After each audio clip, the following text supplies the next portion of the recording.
ကဲနောက်ဆုံးမှာတော့ကျွန်တော်ကိုခေါ်ချင်ဂိမ်းထဲမှာပဲရမယ်ဆိုတော့ Trent Alexander-Arnold တယောက် Real Madrid စီကိုတရားဝင်ရောက်လာပါပြီ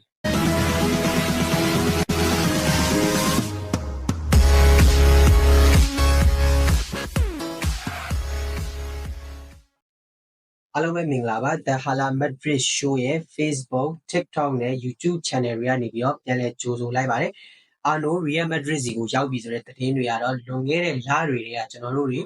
တွေ့ပြီးသွားပြီဒါပေမဲ့ဒီနေ့မှာတော့လုံးဝကို official ဖြစ်သွားပါပြီ Real Madrid ဘက်ကနေပြီးတော့တရားဝင်စာထုတ်လာခဲ့တဲ့ဒါကြောင့်မို့လို့ Arnold က Madrid ကစားသမားတစ်ယောက်ဖြစ်လာခဲ့ပြီဒါအပြင်ကျွန်တော်တို့ Real fan တွေသိကျင်နေတဲ့နောက်ထပ်မေးခွန်းတစ်ခုကျွန်တော်မှရှိပါတယ်ဘာလဲဆိုတော့ Arnold ကကလပ်ကပဖလားကိုဝင်ကန်မလားဝင်မကန်ဘူးလားနောက်ဆုံးတွေ့ရတဲ့ report တွေရဆိုရင် Liverpool အသင်းဘက်ကနေပြီးတော့ Real စီကိုယူရို10 သန်းတောင်းခံခဲ့တယ်။ Real ဘက်ကလည်းဒါကိုလိုက်ရောခဲ့ပြီးပေးချေခဲ့တယ်လို့လည်းသတင်းတွေမှာဖော်ပြလာတယ်။ဒါကြောင့်မို့လို့အာနိုကလာမယ့်ကလပ်ကမ္ဘာဖလားပြိုင်ပွဲကိုဇာဘီအလွန်ဆိုရဲ့ဥဆောင်မှုအောက်ကနေပြီးတော့ကျွန်တော်တို့ Madrid အသင်းမှာဝင်ရောက်ကစားပေးမယ်လို့ဆိုလို့ရပါတယ်။အာနိုကို official ခေါ်ယူလိုက်ပြီဆိုတဲ့သတင်းတင်ပြီးတဲ့အချိန်မှာတော့ကျွန်တော်တို့ Real Madrid ရဲ့ဒီယာဒီကစားသမားခေါ်ယူမှုက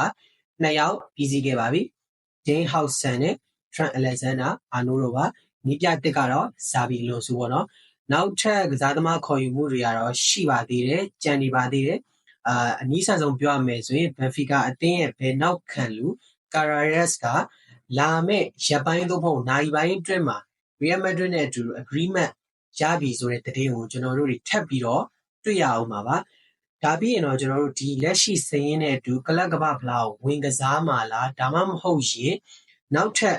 ပြတ်မှတ်ဖြစ်တဲ့ကွင်းလေကစားသမားခေါ်ယူမှုကို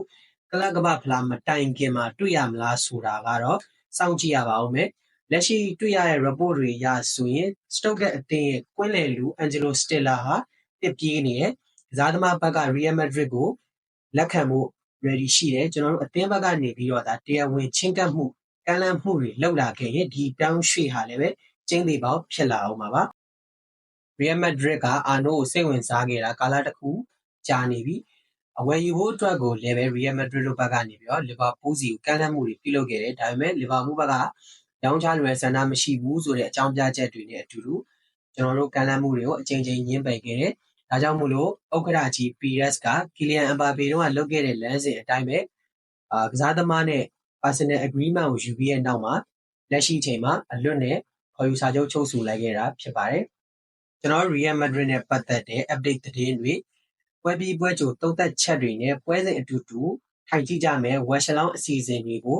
brother နဲ့အတူတူ active ဖြစ်ချင်ပါတယ်ဒါကြောင့်မို့လို့ကျွန်တော်အခုဒီ video လေးကိုတင်ထားတဲ့ Facebook, TikTok နဲ့ YouTube channel လေးတွေကို subscribe, like and follow လုပ်ပေးခဲ့ကြပါအောင်ခင်ဗျနောက်ထပ် video တွေမှာကျွန်တော်တို့တွေပြန်ဆုံကြပါမယ်